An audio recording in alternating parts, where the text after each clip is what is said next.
কয়েকদিন হলো বৃষ্টি পড়েনি। গরমে চারপাশ শুকিয়ে গেছে। মা হাঁস তার 3 বাচ্চাকে নিয়ে পানি খুঁজছে। একটা পুকুর পেল তারা, কিন্তু তাতে এক ফোঁটাও পানি নেই। মাটি ফেটে গেছে, আশার আলো যেন নিভে যায়।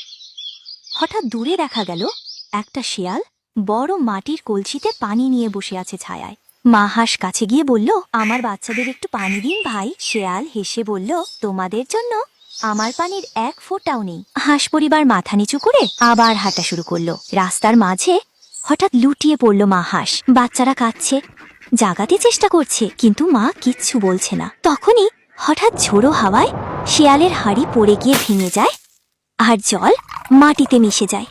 ঠিক তখনই হাঁসের একটা ছানা মাটিতে ঠোকর দিতে দিতে খুঁজে পায় একটা গোপন ঝর্ণা। হাঁস আর ছানাটা আনন্দে জল খায়, আর শেয়াল লজ্জায় চুপচাপ দাঁড়িয়ে থাকে। আজ সেই রাস্তার পাশে একটা ছোট ঝর্ণা বয়ে চলে। মা হাঁস আর বাচ্চারা তাতে খেলে বেড়ায়। শেয়াল দূর থেকে চুপচাপ দাঁড়িয়ে দেখে, আর কেউ লাইক আর সাবস্ক্রাইব করে না।